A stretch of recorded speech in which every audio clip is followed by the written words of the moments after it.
Nagbon popo, nagbon rwa, na madera, na magyawe, be nagbon tega reva o. Pardon. C'est bien. C'est bien. Ebe oge irame, ebe wa. Keke buto. C'est bien ba. Idu mien we. Oda we ma wase ne. No se tian ba oge irame. Wa se bien ba. Ibuto. Ebo wa rira. Yeah. Keke buto. Eboto c'est bien. Kakabo. Ure duvio. Adovio. Uresi. Sokma mekanse di ifio no. Udebu. Uya tietu ni ke ya fefefe, wira ya fefefe, uya tinyare. Uya tinyare egbe ni be arriva. Be denasia we vi beni me. Keke bo wa buto ni me. Ube tinyare yaga de. Isi ayan if you been a bayano. And what Papa me ade, who were near Fia Benue. What's that going on your video? I'm not going to get one. You get a money, okay, book. A bay or ramen, a dovio, get it, boto. Wunda we said an old bauger, Oto Ram. He said an old thick bauger, a mirame, no busiame. Wunda we never yapia, I did. No say my hero. No say my hero. Nunda we near me ya word what I've taken to your one. It is to have who are collecting money. And you also your way up to bigger.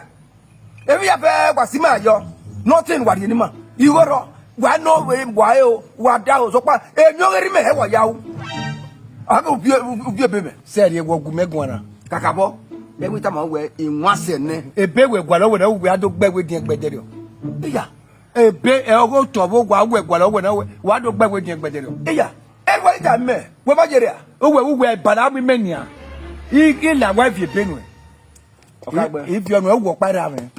Okay, but walk by Ramen.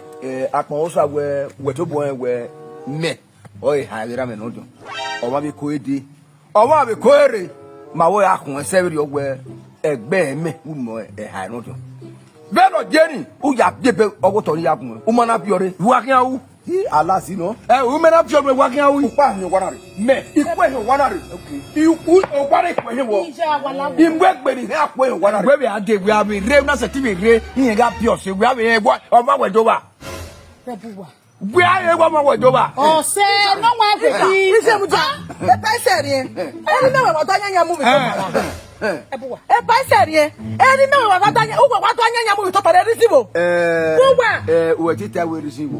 Unerata e pogwa ni ra mieme emi ya pe no wo rame na kun yo bo no gun e gba o since 5 years era omo no fi la jan e about alternate ke mo gba o kan emi ya pe mo we ya ni so pa egbe o weri me since 5 years omo wo ye kin dana meru we na ku so gwa na since 5 years we me ma so marry and egbe collect go gba ni. Can you be happy? Who we also said that women let you were better at your age. Since 5 years, why you here? La rempu.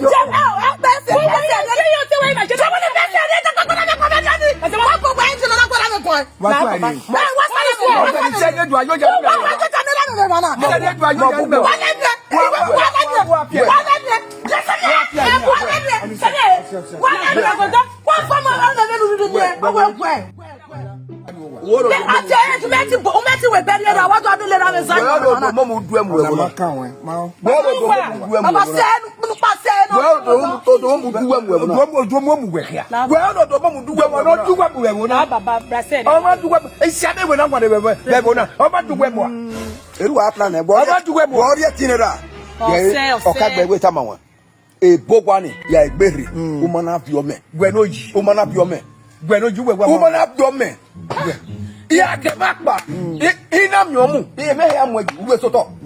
Yes, who is Soto? It can hear with you. I have you wet. Yeah, came up with Ma. Yeah, I have ten out to wear. Ah, so for you. Now, putting it now, putting it to power. Where? Oh, Gino, what are you? What are you? Oh, tell that way you book a better for me. Who were my man? Oh, can you hear me? Oh, my count. Look, ma. Be a baker, me. Woman, be a baker, man. Oh, La imari. E loje la imari. Be. Ije kita me love we papa na la mama. E Tony, wa Tony. Iwe na ma fun papa.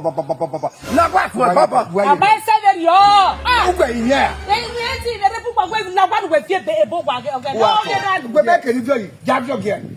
O ma na fi. Ugbe ke me be jabjo ge. Ihe wo ke se ti vione ya vie be nu vione. Ha?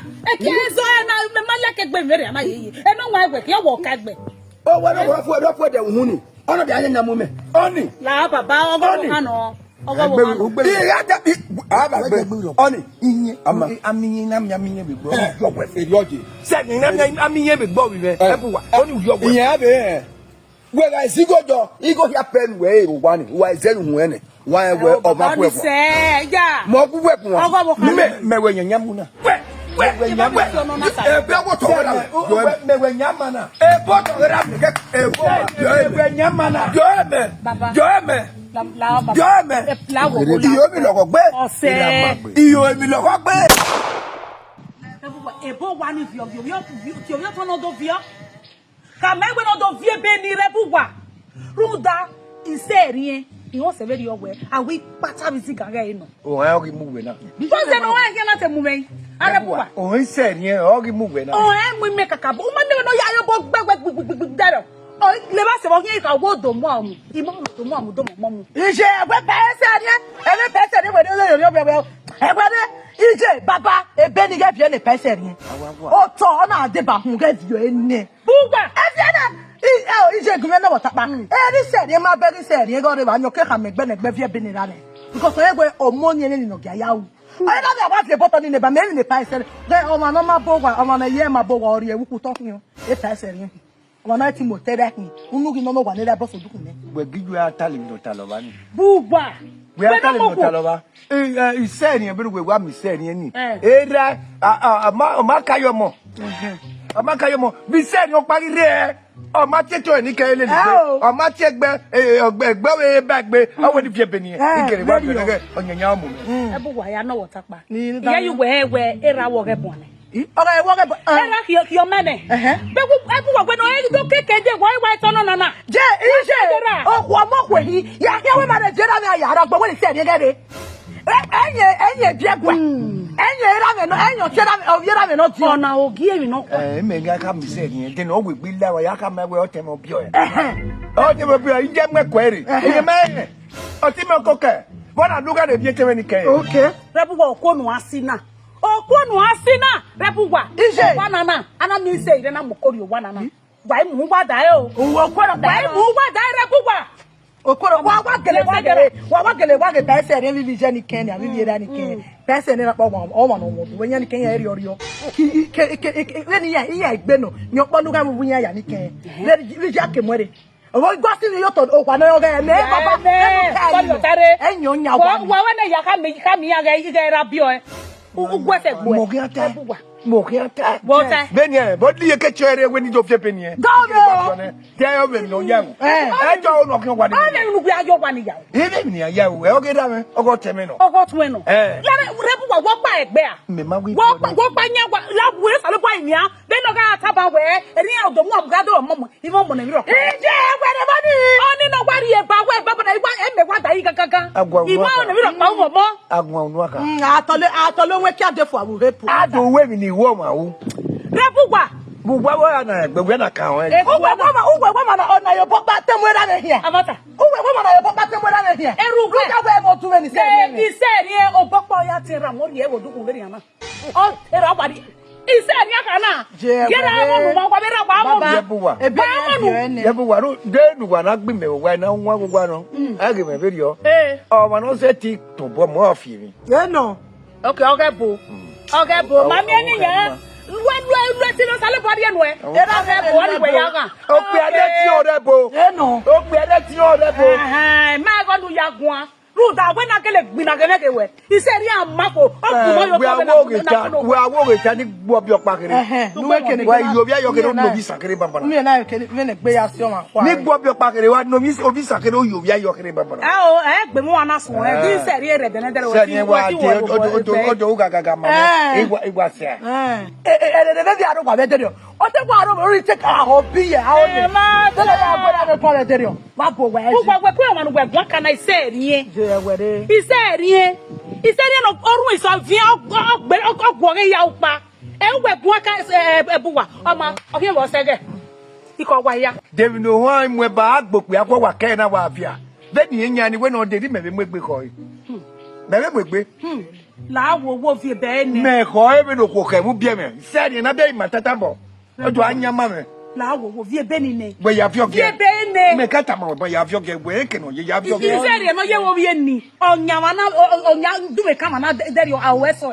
We na gi bia. O ha bi ya bi o ha gi mu me ya se we ayore. Ibe ge le ga keri lo bi eji. Ha? Ori me magi soto.